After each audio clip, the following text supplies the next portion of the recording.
میرے پاس ایک بچہ آیا کرتا تھا، میں مضمون پہ ہی رہوں گا لیکن یہ باتیں کرنی بھی بڑی ضروری ہے۔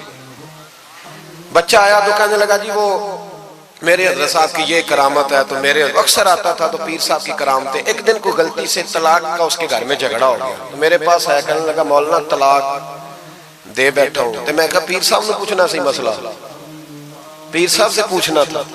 کہنے لگے وہ کہتے ہیں یہ علماء کا کام ہے۔ تو میں نے کہا پیری مریدی جہلا کا کام ہے، مسئلہ عالم بتائے گا اور گندم کا توڑا کون لے کے جائے گا؟ جاہل بس کریں۔ حضرت سلطان باؤ کا فتویٰ ہے، بانج علمو جو کرے فقیری وہ کافر مرے دیوانہ ہو۔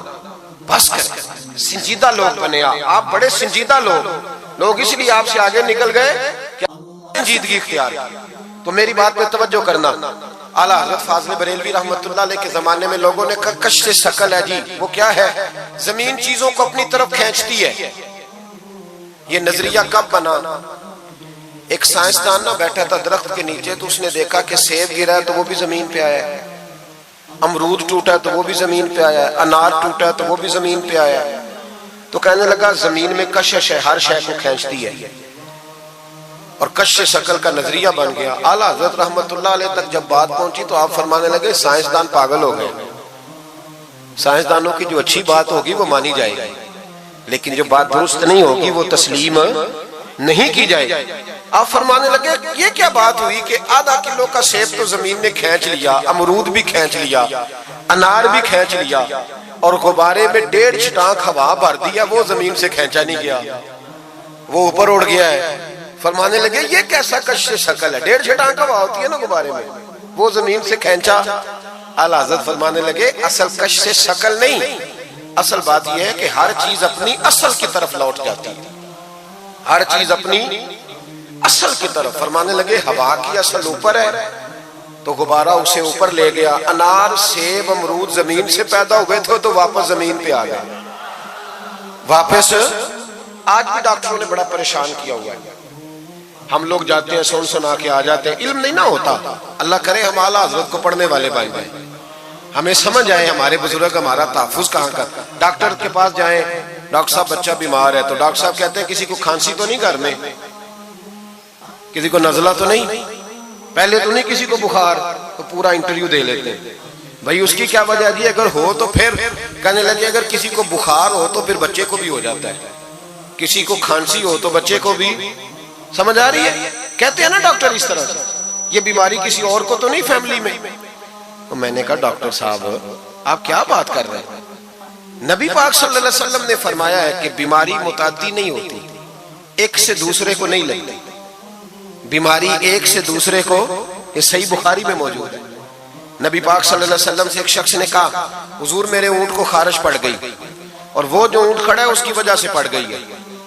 تو کیا میرے محبوب کا سمجھانے کا انداز ہے؟ میرے کریم رسول فرمانے لگے تیرے اونٹ کو تو اس اونٹ سے خارش پڑی ہے، بتا اس اونٹ کو کہاں سے پڑی تھی؟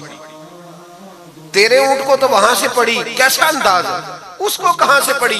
بندہ چپ کر گیا، کہنے لگا یا رسول اللہ اسے تو قدرتی پڑ گئی ہے۔ تو حضور فرمانے لگے پھر اسے بھی قدرتی پڑی ہے۔ ڈاکٹر کہہ رہا ہے جناب کھانسی ہے تو کھانسی لگ گئی، شوگر ہے تو شوگر۔ او بھائی سن، اگر تو یہ کہے گا نا کہ ایک سے دوسرے کو بیماری لگتی ہے، تو جس کی ماں فالج کی مریض ہے اس کے بچے اس کی خدمت کریں گے؟ جس کے باپ کے وجود پہ ریشہ پڑ جائے گا بچے قریب جائیں گے کہ ہمیں بیماری نہ لگ جائے؟ اتنی کمزور۔ ڈاکٹر کہتے ہیں کزن میرج نہ کرو بچے بیمار پیدا ہوتے، اور قوم چپ کر کے سن لیتے۔ ڈاکٹروں کو بتاؤ کہ ہم ڈاکٹروں پر ایمان نہیں لائے، اللہ رسول پہ لائے ہوئے، ہمارا ایمان اللہ رسول پہ، ڈاکٹر پہ نہیں ہے۔ جو صحیح بات کرے گا ڈاکٹر وہ مانیں گے، غلط بات نہیں تسلیم کریں گے، یہ میرے اعلیٰ حضرت کی فکر ہے۔ ڈاکٹر کہتے ہیں کزن میرج نہ کرو بچے بیمار پیدا ہوتے ہیں، تو مولا علی اور حضرت فاطمہ کا رشتہ کیا ہے؟ نبی پاک صلی اللہ علیہ وسلم نے خود اپنے سگے چچا کی بیٹی جناب ام ہانی کو دعوت نکاح دی تھی۔ کزن میرج میں کوئی مسئلہ ہوتا تو حضور یہ کام کرتے تھے؟ کزن میرج ہو تو بچے بیمار پیدا نہیں ہوتے، کزن میرج ہو تو بچے حسن اور حسین جیسے پیدا ہوتے۔ اس طرح کے نونہال اللہ تعالیٰ عطا کرتا ہے، ان کے طریقوں پر چلنے والے پیدا ہوتے ہیں۔ خدا کا خوف کرو. آپ جیسے ایک میں راولپنڈی میں تھا تو ایک بچہ کہنے لگا جی مسواک کے سائنسی فائدے بیان کر دیں. مسواک کے میں نے کہا بیٹے سائنس اگر کہہ بھی دینا مسواک نہیں کرنی چاہیے تو ہم نے پھر بھی کرنی ہے. ساری سائنس کہے نہ کرو تو ہم پھر بھی مسواک, اس لیے کہ مسواک کرنا میرے مصطفیٰ کا طریقہ ہے صلی اللہ. اعلیٰ حضرت نے عقیدہ توحید مضبوط کیا. ایک اور چکر ہے بابا جی کا. بابا جی سرکار جو ایک مہینہ نہ نہائے وہ چھوٹا بابا, اور جو 6 مہینے غسل نہ کرے وہ بڑا بابا. بابا جی کو نماز نہیں سیدھی آتی اور بابا جی سرکار بنے ہوئے, حال ہی کوئی نہیں, جو الا کے کھاتے پڑ گئے. اور بابا قسمت کا حال بتا رہا ہے. دروازے پہ روٹیاں مانگنے آتے ہیں, قسمت کا حال بتاتے ہیں. اپنی اتنی خراب ہے کہ مانگتے پھر رہے, اور قوم بیچاری حال دکھا رہی ہے, حال بتا رہی ہے. اپنا یہ بیڑا غرق ہوا. مجھے آپ کا تو نہیں پتا, ہمارے دیہاتوں میں نا یہ کبھی کبھی سونا بھی ڈبل کرتے تھے مانگنے والے. یہاں بھی ہوتا ہے یہ کام جی, وہ سونا لاؤ جی تمہارا سونا ڈبل کر دے. وہ پتہ تب چلتا جب سنگل بھی غائب ہو جاتا ہے.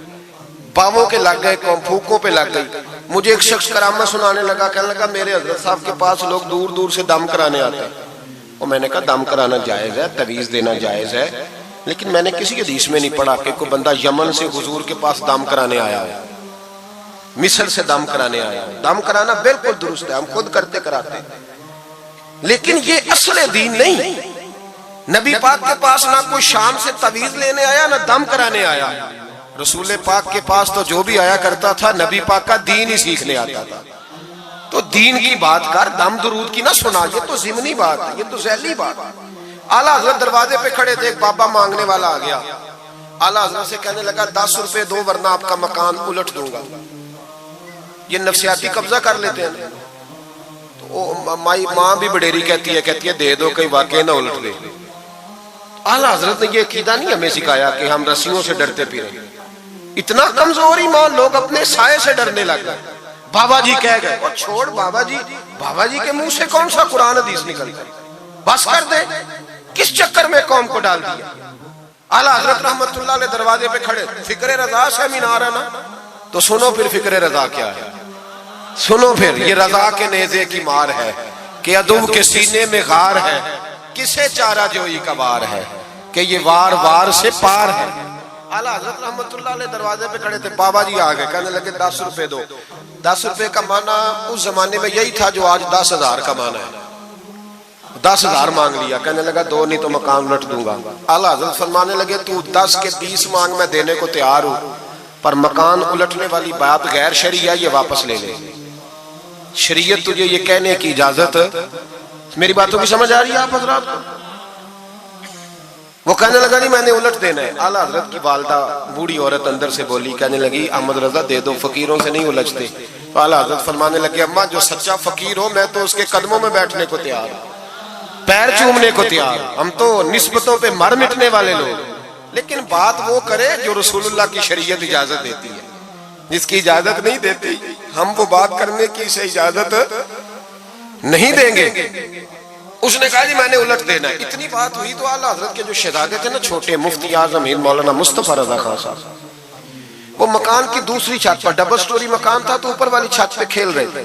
ان کا پیر پھسلا, وہ گردن کے بال اندر گر گئے, اندر سے شور اٹھ گیا, بچہ گر گیا. بچہ وہ فقیر بھی سیدھا ہو گیا, دیکھا نہ نہیں نہ پیسے دیے, تو شہزادے گردن کے بال گرے اوپر والی منزل سے. لیکن سنیوں کدھر کھو گئے میں اور آپ. میرے اعلیٰ حضرت کا عقیدہ سنو.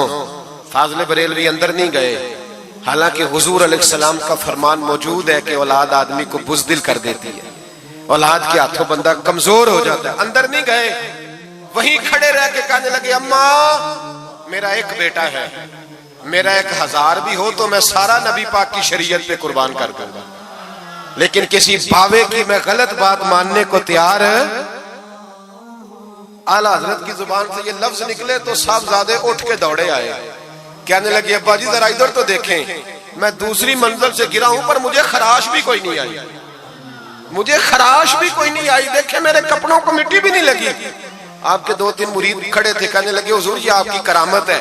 آپ فرمانے لگے میری کرامت نہیں, یہ میرا عقیدہ توحید ہے, یہ میرے رب پر ایمان ہے. خراش نہیں آئی. اب اس فقیر کو فرمانے لگے اعلیٰ حضرت کہ تو کہتا تھا مکان الٹ دوں گا, چل الٹ نہ پھر, 10 روپے نہیں لینے, الٹ. چپ کر گیا. تو اعلیٰ حضرت, لوگ کہتے ہیں مولوی صاحب کے پاس کیا ہے, جس کے سینے میں رسول اللہ کا دین ہے اس کے پاس کچھ نہیں تو پھر کسی کے پاس بھی کچھ نہیں. ہاں ذمہ داری سے کہہ رہا ہوں, کسی کے پاس کچھ نہیں. اگر جس کے سینے میں قرآن و سنت کا نور ہے, اگر اس کے پاس ہی کچھ نہیں. سنو, اعلیٰ حضرت نے اپنا جوتا الٹ دیا, فرمانے لگے اگر طاقت ہے تو میرا جوتا سیدھا کر کے دکھا. تو مکان الٹنے کی بات کرتا ہے نا, پنجابی کا ایک شعر ہے, آپ کی سمجھ میں آ گیا تو ٹھیک ہے, نہ آیا پھر بھی ٹھیک ہے. وہ ایک پنجابی کے درویش کہا کرتے تھے, ایک سٹ تے پکھڑا کوار گندل, اسی اور بھی بوٹیاں جاننے ہیں. پتہ ہے ہمیں سارے گروہوں کا ہے, چلو کرامت نہ دکھائیں تو بات الگ ہے, پر خبر ہمیں ہے. فرمایا چلو سیدھا کرو. اس نے پورا زور لگایا پر جوتا سیدھا, پسینے آ گئے. تو کہنے لگا جی میں معافی مانگتا ہوں, آج کے بعد ایسی بات نہیں کروں گا. اعلیٰ حضرت ولی تھے تو ولی سخی ہوتا ہے, جیب سے ہاتھ نکالے. فرمایا تو 10 مانگتا تھا, اللہ 20 لے کے جا, لیکن غیر شرعی بات خدا را بس کرو. جو ہمیں ہمارے بزرگوں نے نظریات دیے ان پر قائم رہو.